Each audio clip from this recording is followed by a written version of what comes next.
Dios le bendiga, le saluda el pastor Jesús Lozano, presidente de The Logos Foundation. Le doy la bienvenida y le agradezco que nos acompañe en este estudio de la maravillosa carta de Pablo a los romanos. En esta ocasión estudiaremos el capítulo 3 de esta epístola.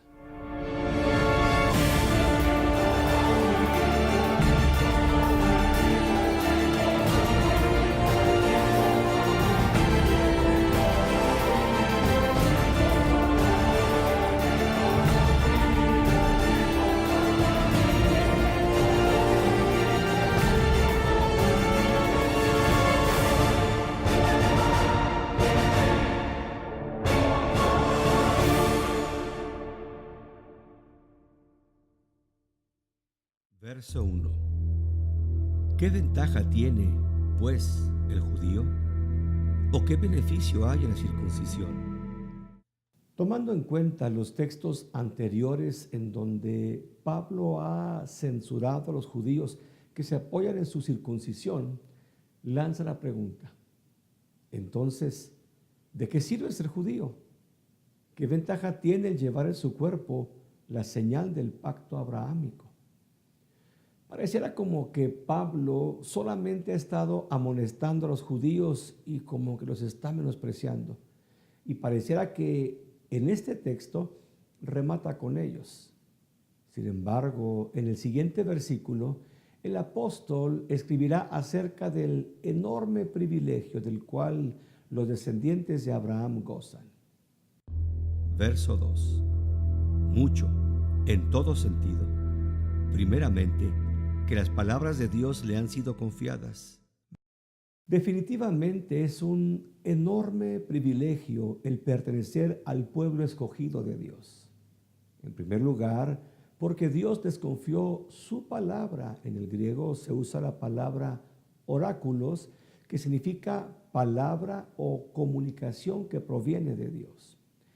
Les dio la palabra para que ellos la practicaran y la compartieran con el resto del mundo. Esto los convirtió en un pueblo favorecido y los colocó como una raza especial a la que Dios seleccionó para un fin muy importante: enseñar al mundo sobre su Dios, Jehová. Verso 3. ¿Qué, pues, si algunos de ellos han sido infieles? ¿Acaso podrá la infidelidad de ellos invalidar la fidelidad de Dios? Algunos de los judíos quebrantaron la ley de Dios, siendo desobedientes. Sin embargo, esto no invalidaba al judaísmo ni al Dios de Abraham, Isaac y Jacob. Dios dictó la ley que es perfecta. El Señor, en su amor y fidelidad, se las entregó para que la obedecieran, pero muchos de ellos simplemente se convirtieron en religiosos que se apoyaron en el acto de la circuncisión, olvidándose de amar al Señor y de obedecer sus mandamientos. Muchos fallaron y no mantuvieron el compromiso adquirido con su Señor. Sin embargo, Dios permaneció fiel a su pacto hecho con el pueblo, como leemos en Deuteronomio 7:9. De tal manera que la infidelidad de algunos no afectó ni disminuyó la fidelidad de Dios, quien es siempre fiel, como leemos en 2 Timoteo 2:13. Verso 4. De ninguna manera, antes bien, sea Dios veraz, aunque todo hombre sea mentiroso. Como está escrito, para que seas justificado en tus palabras y venzas cuando seas juzgado. En el verso anterior, Pablo lanzó la pregunta: ¿acaso la infidelidad de algunos invalidó la fidelidad de Dios? A lo que contesta: de ninguna manera. Tal idea es imposible. Aunque muchos de los judíos rompieron la ley, su desobediencia no pudo invalidar las promesas acerca de la gracia y la salvación que habían sido prometidas para el mundo. Su desacato no afectó en lo más mínimo las profecías del Mesías. Pablo añade algo que parafrasearé: que no les quede duda de que Dios es fiel, que todo lo que Él dice lo cumplirá. Pero por otro lado, hemos de entender que todos los hombres contrarios a Dios somos mentirosos, no somos como Él. El apóstol está tomando una parte del Salmo 116:11, en donde el salmista afirma que los hombres somos embusteros, faltos. La última parte de este versículo es interesante. Aquí Pablo nos advierte que para que seamos justificados por nuestras palabras, hemos de reconocer que hemos ofendido a Dios. Hemos de admitirlo, confesándolo y no tratando de autojustificarnos. Y entonces, al admitirlo, seremos perdonados por Dios a través de su gracia y su fidelidad, como leemos en el Salmo 51. Verso 5. Pero si nuestra injusticia hace resaltar la justicia de Dios, ¿qué diremos? ¿Acaso es injusto Dios que da el castigo? Hablo como hombre.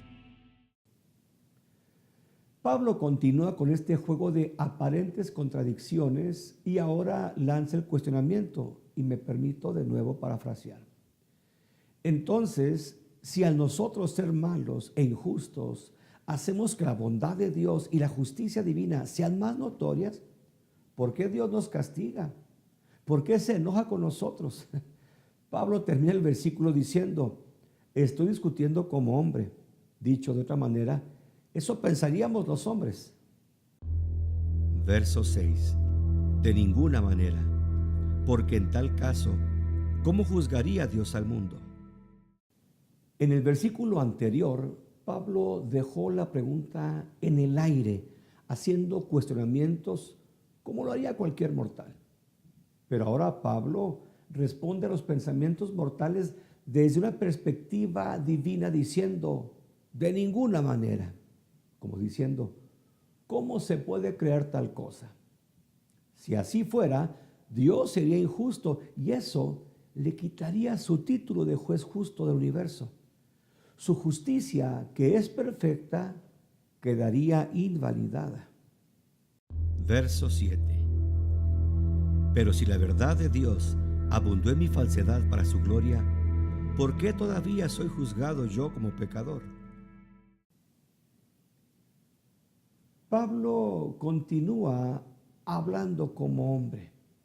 Enseguida me permito parafrasear una vez más. ¿Qué acaso no le conviene a Dios el que yo peque? De esa manera, su verdad se acentúa o se manifiesta mejor en mi error. De tal manera, diríamos los hombres, ¿por qué encima me juzga por algo que le conviene a Dios que yo haga? Verso 8. ¿Y por qué no decir, hagamos lo malo para que venga lo bueno? De esto se nos calumnia, y algunos afirman que así decimos. La condenación de los tales es justa. Algunos malinterpretaron la salvación por la gracia y no por el cumplimiento de la ley, creyendo entonces que por la gracia no estábamos obligados a cumplir la ley. Por lo tanto, según este pensamiento, podíamos romper los mandamientos de Dios. Este pensamiento es llamado antinomianismo, que significa en contra de la ley. Este credo sostiene que la fe lo llena todo. Por lo tanto, según ellos, los creyentes salvos por la fe en la gracia pueden pecar para que la gracia sobreabunde.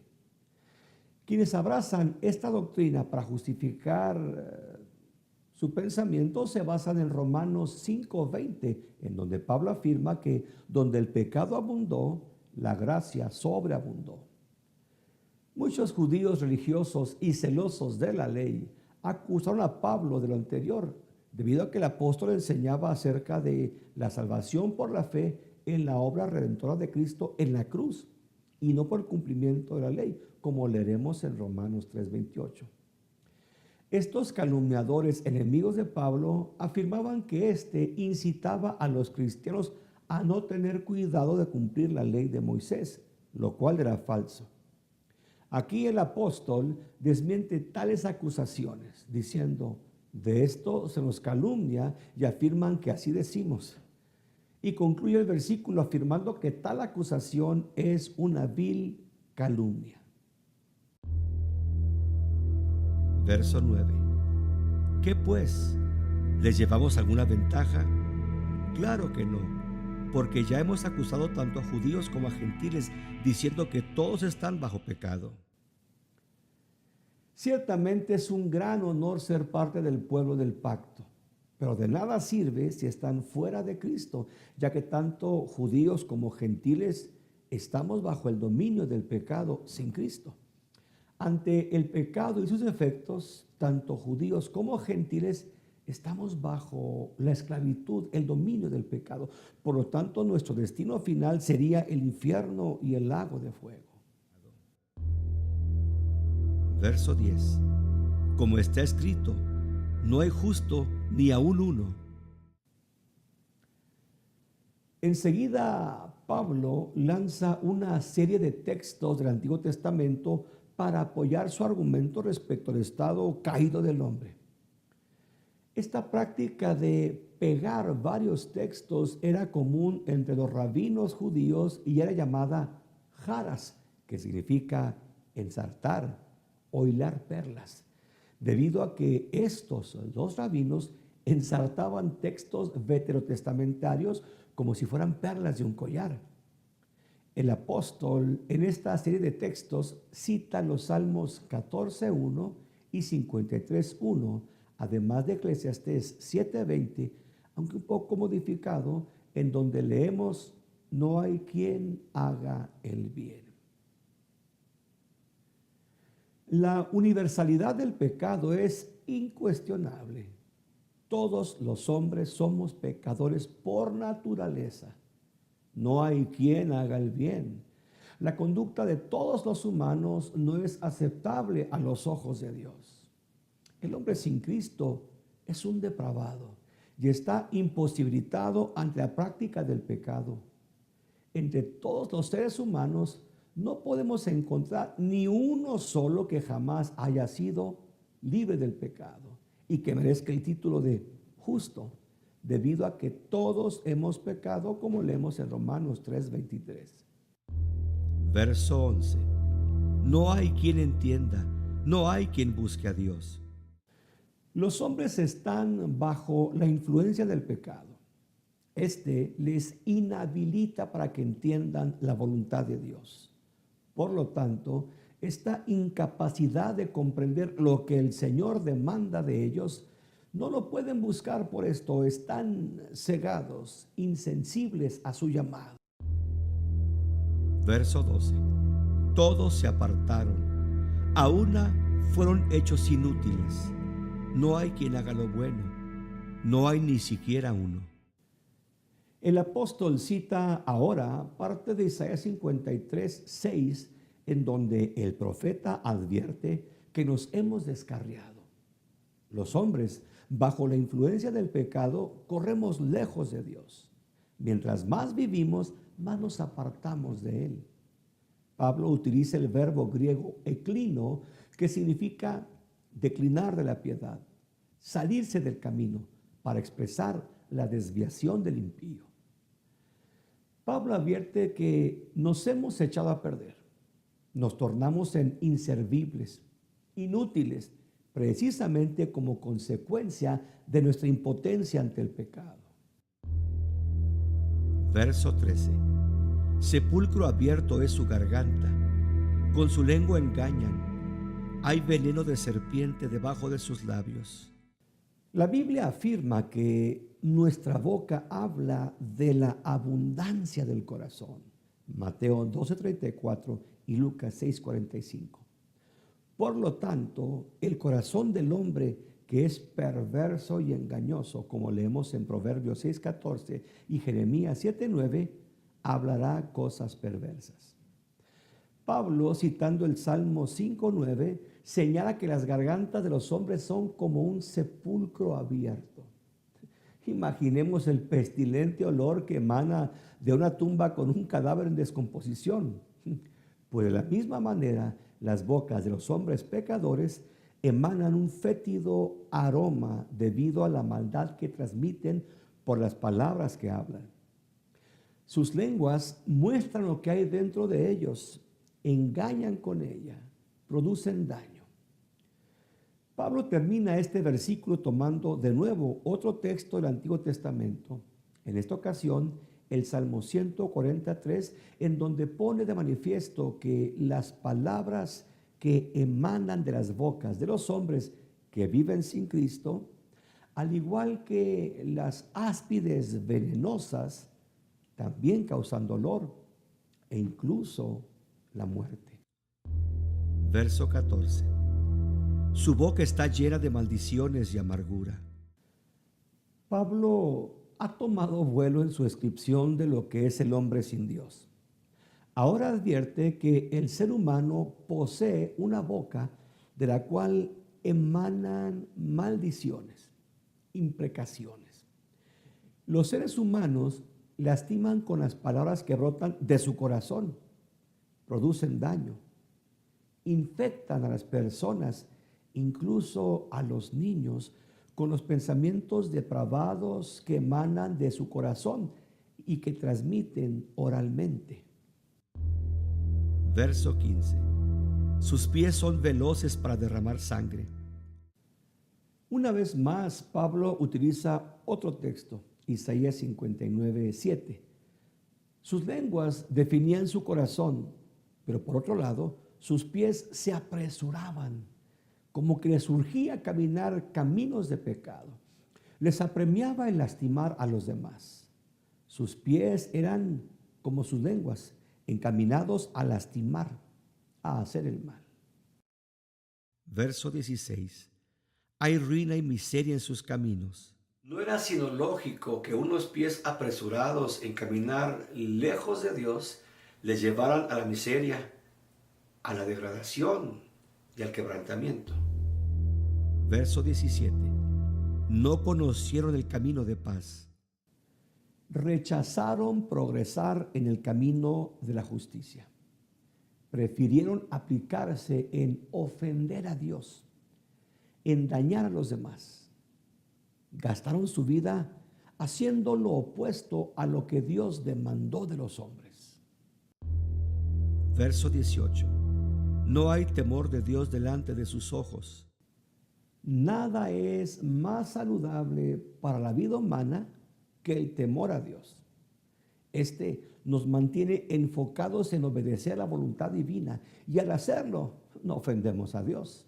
Amamos al prójimo, somos honestos, verticales.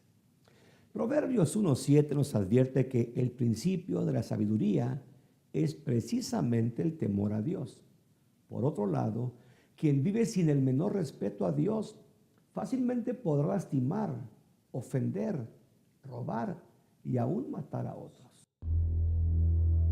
Verso 19. Pero sabemos que todo lo que dice la ley, lo dice a los que están bajo la ley, para que toda boca se cierre y todo el mundo esté bajo juicio ante Dios.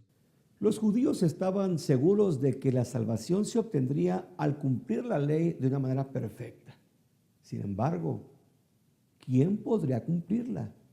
La respuesta es simple: nadie. Por lo tanto, todos estamos destituidos de la gloria de Dios y nadie ni remotamente puede ser candidato a entrar en el cielo debido a su impotencia ante el cumplimiento de la ley. Los mandamientos de Moisés nos denunciaron como lo que somos, nos exhibieron como lo que somos, unos pecadores depravados que ni remotamente podíamos aspirar a acercarnos a Dios debido a nuestro estado caído, pecaminoso. Por lo tanto, al no poder cumplir las demandas de la ley, tenemos que callar, pues no hay argumento válido y simplemente entendemos que todos estamos bajo el juicio de Dios. Verso 20.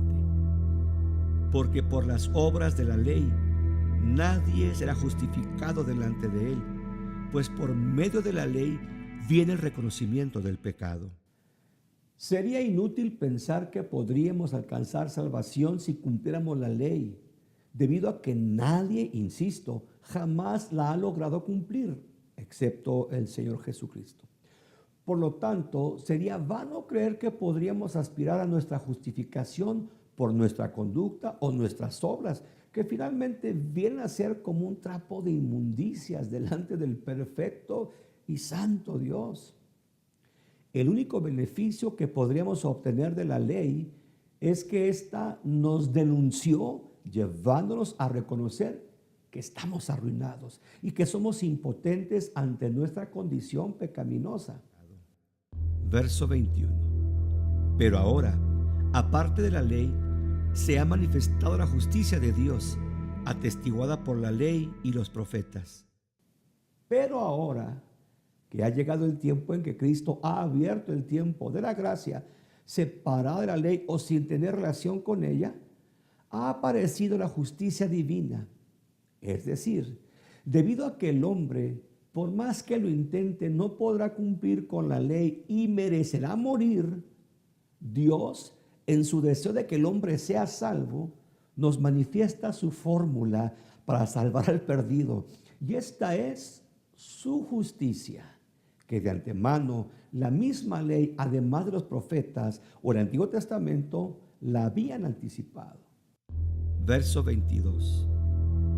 Esta es la justicia de Dios por medio de la fe en Jesucristo para todos los que creen, pues no hay distinción.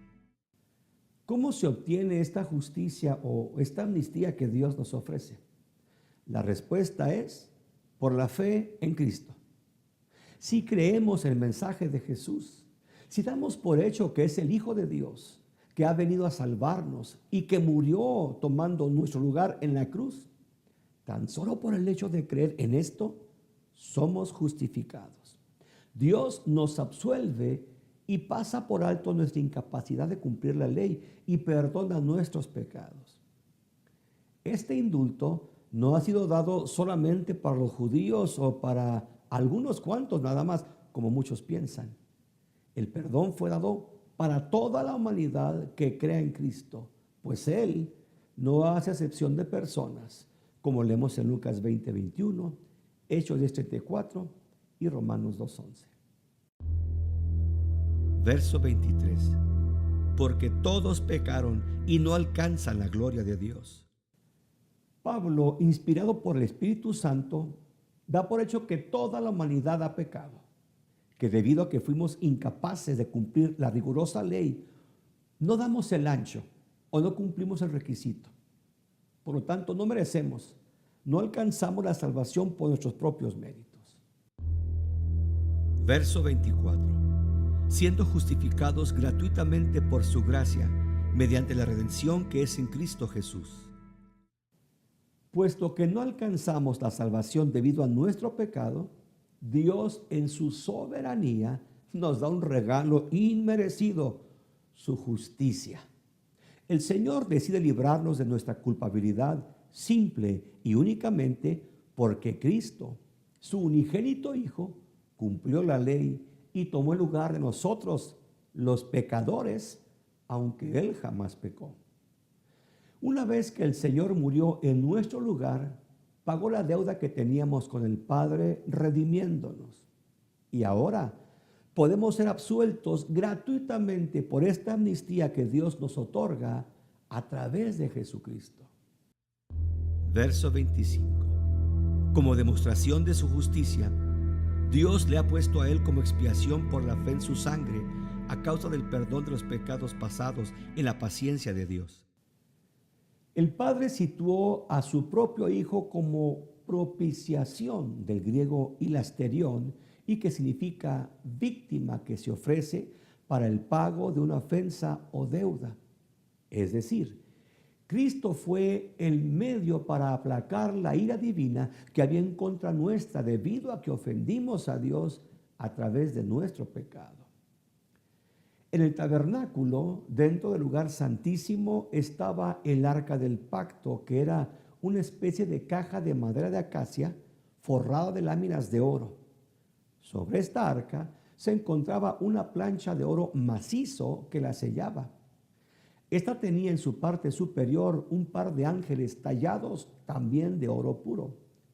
Esta plancha era llamada propiciatorio, debido a que sobre ella el sumo sacerdote de Israel derramaba sangre de un sacrificio especial que se hacía anualmente en el día de expiación, también conocido como Yom Kippur, precisamente para aplacar la ira divina que pesaba sobre el pueblo de Israel debido a su pecado. Ahora, Cristo ha sido el sacrificio póstumo, perfecto. Su preciosa sangre derramada en la cruz ha propiciado por nuestro pecado, ha aplacado la ira divina cuando creímos en Jesús. En ese momento la justicia divina es satisfecha por el sacrificio de Jesucristo y el Padre pasa por alto la desobediencia en la cual vivimos antes de conocerlos. Verso 26. Con el propósito de manifestar su justicia en el tiempo presente, para que Él sea justo y a la vez justificador del que tiene fe en Jesús.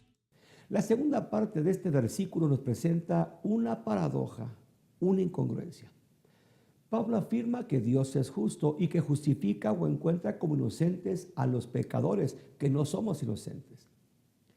Si pensáramos de acuerdo a la lógica humana, sería imposible que Dios, que es justo, declarara justos a los pecadores. Sin embargo, Cristo cumplió con todas las demandas de la ley. Él jamás ofendió al Padre. Fue perfecto, fue justo. Y el Padre, con el simple hecho de creer en Cristo, nos comparte de la justicia de su Hijo, nos otorga el beneficio del perdón absoluto y nos declara como libres de culpa, tan solo por ser de la fe en Jesús. Verso 27. ¿Dónde, pues, está la jactancia? Está excluida. ¿Por qué clase de ley? ¿Por la de las obras? Jamás. Más bien por la ley de la fe. Puesto que la salvación y la justificación son otorgadas a los pecadores por los méritos de Cristo, nosotros no podemos jactarnos de nada. Nosotros no pudimos hacer nada por nuestra condición caída, pecaminosa. Por tal razón, de nada podemos presumir. Nuestra jactancia queda cerrada, excluida. ¿Cómo es, pues, que hemos sido justificados? ¿Por tener obras que son suficientes para alcanzar la autojustificación? De ninguna manera. La única razón de nuestra justificación es por haber creído, por haber tenido fe en los méritos de Cristo, nuestro único y suficiente Salvador. Verso 28. Así que consideramos que el hombre es justificado por la fe sin las obras de la ley. Pablo cierra el tema de la justificación por la fe, al menos en este capítulo, afirmando que la única razón por la cual el hombre es encontrado justo es debido a la fe, aún sin haber cumplido las obras de la ley, que finalmente nadie jamás pudo cumplir. Verso 29. ¿Es Dios solamente Dios de los judíos? ¿No lo es también de los gentiles? Por supuesto, también lo es de los gentiles.